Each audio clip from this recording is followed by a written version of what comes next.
Assalamualaikum warahmatullahi wabarakatuh. Perkenalkan, nama saya Amila, saya dari jurusan Ilmu Sosial Ekonomi Pertanian, program studi Agribisnis. Di sini saya akan menjelaskan mengenai pemakaian tanda baca pada mata kuliah Bahasa Indonesia. Yang pertama ada tanda titik. Tanda titik biasanya digunakan untuk mengakhiri suatu kalimat ditulis pada akhir kalimat atau suatu ikhtisar daftar. Kemudian selanjutnya ada tanda koma. Tanda koma ini dipakai untuk pemberhentian sejenak saat kita membaca sebuah kalimat. Nah, tanda koma ini bisa digunakan juga sebagai penghubung dari sebuah kata. Selanjutnya ada tanda titik koma. Nah, kata tanda titik koma ini biasanya digunakan sebagai pengganti kata penghubung untuk memisahkan kalimat setara satu dengan kalimat setara yang lainnya pada kalimat majemuk.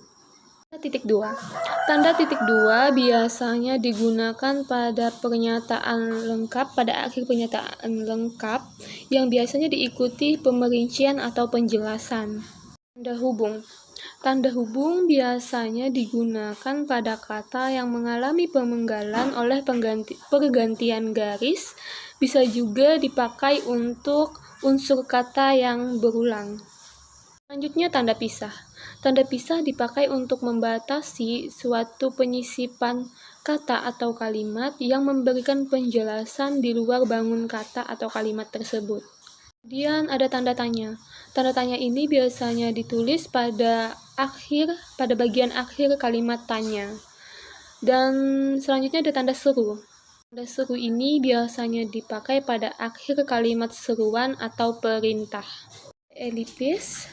Tanda elipis biasanya digunakan untuk menunjukkan bahwa pada suatu kalimat atau kutipan tersebut ada bagian yang hilang. Kemudian ada tanda kutip. Tanda kutip ini biasanya digunakan untuk penulisan judul naskah atau kutipan dari pembicaraan orang dan sejenisnya. Petik tunggal. Nah, tanda petik tunggal ini biasanya digunakan untuk sebuah petikan yang terdapat di dalam sebuah petikan. Tanda kurung.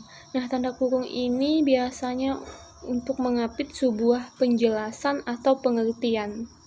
Sedangkan tanda kurung siku itu biasanya digunakan untuk penulisan kata atau koreksi, bisa juga untuk penambahan. Tanda garis miring. Tanda garis miring biasanya digunakan untuk pemisah antara nomor surat, nomor rumah, dan penanda 1 tahun. Bisa juga digunakan untuk pengganti kata atau. Yang terakhir ada tanda penyingkat atau apostrof.